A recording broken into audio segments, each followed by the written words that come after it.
Ligo po ang mga aso. Ito na siya. Okay. Maligo po si Winter. Kahit ganyan, naginit ako ng tubig Eh hindi malamig sa kanya Naginit po ako ng tubig para hindi sila yan. Pero hindi sila maligo. Kasi alam niyo po yung aso. Yung aso mainit po yung dugo niya. Kaya pinakamaganda dyan, pinaliliguan.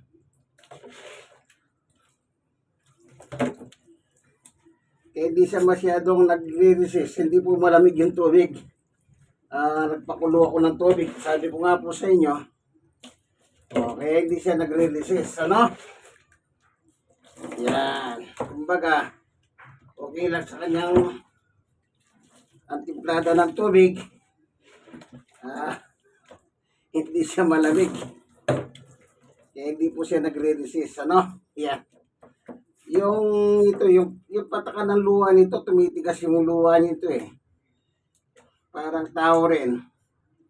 Pag yung luha mo lumabas, o muta, kung tawagin. Muta.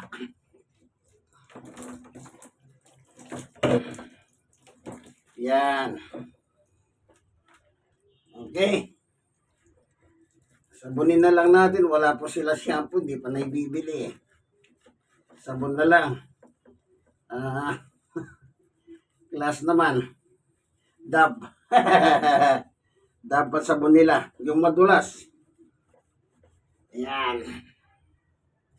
Hindi siya nagre-resist. Hindi kasi malamig po ang tubig niya. Meron kasi pinakulong tubig yan. Malamig sa balat. Kanya lang, paglabas, kailangan mabilisan lang. Kaya mahangin mahangin sa labas. Kaya dito ko sila piniliguan, hindi sa baba. Hindi sa open air. Hindi po sa open air sila naligo. Dito ngayon sa CR. Kahit pa paano, napoproteksyon na sila sa lamig. Bagamat umangin sa labas. Yan. Pag mag-alaga kayong aso, sa lang ang aking may papayo, maganda man yan, huwag kayong magandahan. Bagamat andun talaga may mga asong magaganda na po ngayon, mga na-breed na. Pero maganda dyan, simple lang. Alagaan nyo po silang matino ng maayos. Yun lang ang aking masasabi. Kasi nga, man best friend yan. Kung best friend ng aso mo, alagaan mo siya ng maayos. Mainitin pa yung tubig Kaya hindi siya masyadong nagre-resist kasi hindi malamig. At tumatama sa balat niya ngayon, dahil makapalang balahibo, may hinit-init, maligam-gam, ika nga. Ano po?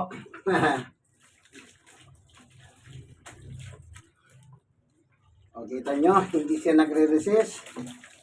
Hindi po kasi malamig ang tumatamang tubig sa kanya. Yan. Ito po ayan, si Winter. Ano Winter, okay ka ba?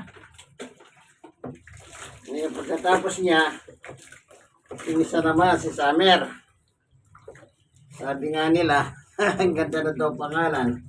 Winter yung isa, Summer naman yung isa. Ito, lalaki naman ito. Kanya lang, 7 buwan pa lang ito. Ayan.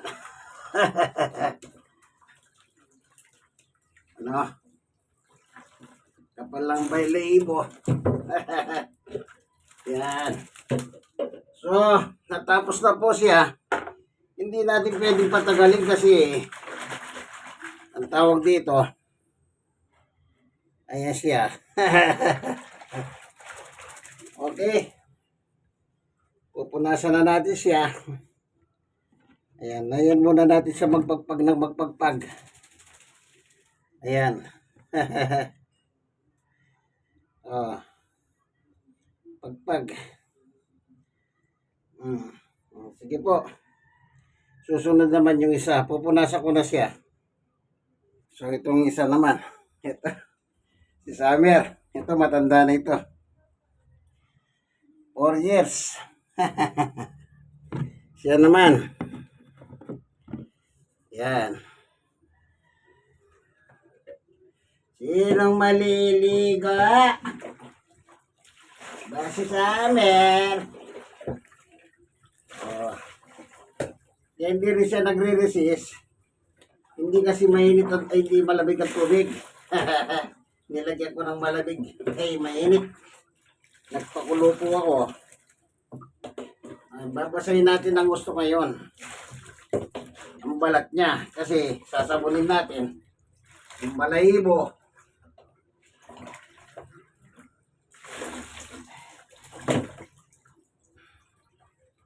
Yung luha. Ayan, naninigas o. Kailangan mabasa yan. Para lumambot. Yun sa tabi ng mata. Ano? Ayan. Ayan o. Ito. Yan. Okay. Sabon na. Special na sabon po nila, Dove. Hindi po ba Dove madulas yun?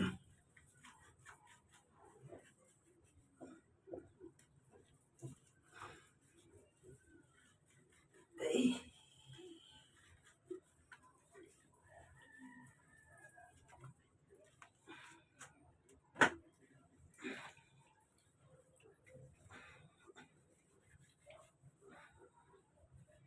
Yan. Kailangan alagaan ng aso. Kasi man best friend yan. Pinagurihan pong man best friend ay di mo naman naalagaan. Eh, anong klaseng tao ka? Yung iba ginagawa pang pulutan. Hindi nyo kaya mag-alaga ng aso, huwag na lang. Lalo na kung mahalagaan mo yung mga lahi. Eh, kawawa naman. Bagamat ayop yan. Pero tunuturing ko sa kaibigan. Sa Amerika nga, ginagamit ng military ang aso. Kapag ang aso namatay naman, nagpe-presyo siya. Dito lang po sa Pilipinas ako walang ganun eh. Sa Amerika, nagpe-presyo ng aso. Ano po? May sweldo pa. Parang tao nagsisilbi sa kanyang bansa. Dito wala. Ang mga haso kawawa, ginagawang pulutan. Yung nakikita nyo ba yung pinalalabas nila sa Baguio? Baguio. Katayan ng aso. Ngayon, kung mo medyo maipit, hindi mo nakikita pero patago lang. Patago, sikreto. Kumbaga sabi nila, gusto mo bang aso? Yan. Tatanungin ka lang naman nila eh, gusto mo ba kumain ng aso? Gusto mo bumili? Meron sila nakatago. Ganyan naman sa Baguio. Ayan, ano po? Kumbaga, bawal eh. Yan, tapon natin sa inidoro ito. Oh. Dito, balik. Balaw. Ayan, babalawan na natin.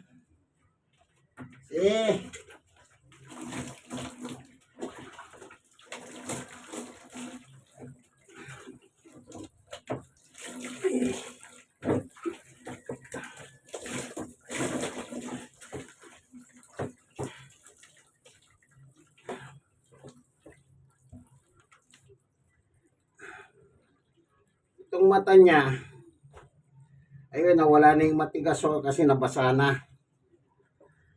Ayan.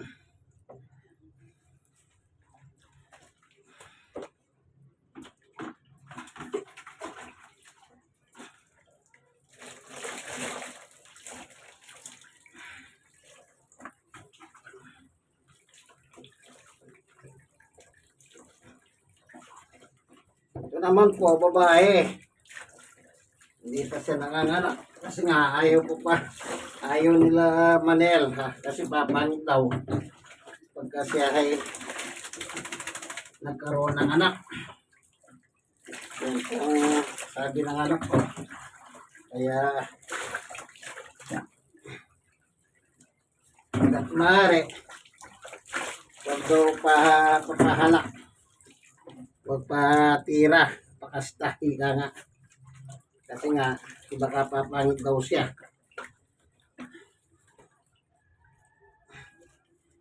Ayan. Okay.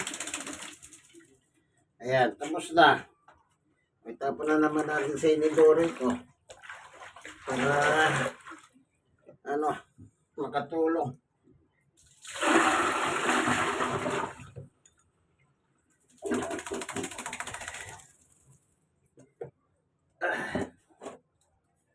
Ayan, nakatapos na po, silang dalawa. Tapos na sila sa kanilang paliligo, si Summer at Winter.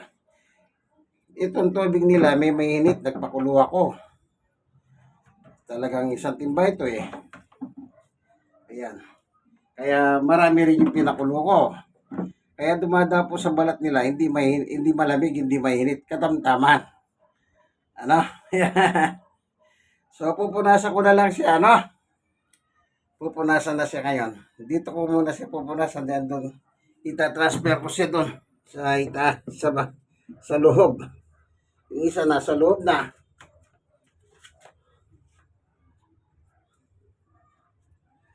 Ayan.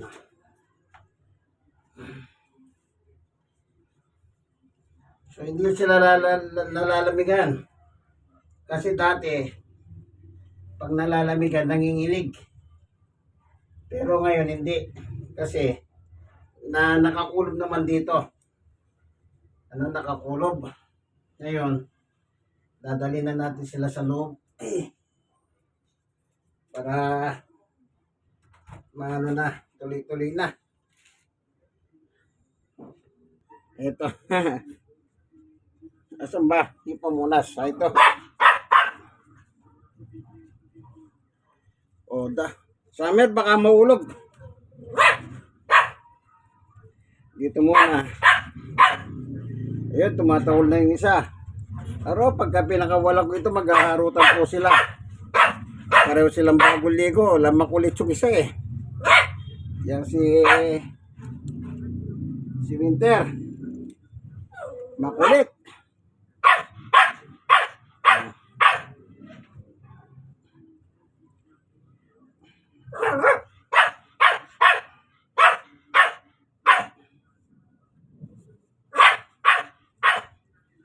Bakit?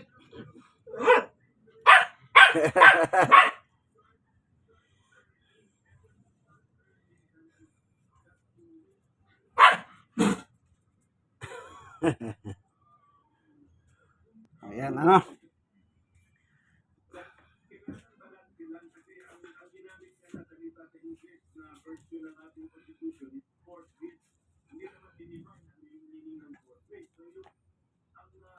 Yan, tapos na. Kailangan talaga maghintay ng mga patawagan ng special session eh. Pero kung i-refer mo na 3.5 months, parang hindi ka na kumilos agad. Parang violation na yan sa espiritu ng salitang forthwith, kakilusan agad. Yun eh. So, kasi 3.5 months. Pero kunyari, na-delay yung 1.5 months. Bakit na-delay? Kasi ayun pagkain nila. Ng recess namin, kumain pa ng oras bago nakatawag ng special session, understandable na yung delay na yun. Hindi na sinadya yung delay na yun. O yan, nakita nyo pag mag-alagaan po kayo, alagaan yung ayos. Kahit taso yan. Man best friend naman ang tawag dyan, Sige, hanggang dito na lamang po, Sana, meron po kayo natutunan sa aking views pagtungkol sa paghahalaga ng aso. Sitso po sila. Magkaiba lang lahi sila. Sige po, hanggang dito na lamang ang ating paliligo ng aso. Ito yung inyong kaibigan kay Jesus, Brother Manny Bautista. Yan po yung Christ Salon, ano? Like, share na share. Kayong mga na-sharean, mag-share po kayo sa iba. Ano ba? Sige, hanggang dito na lamang po. God bless us all. Bye-bye.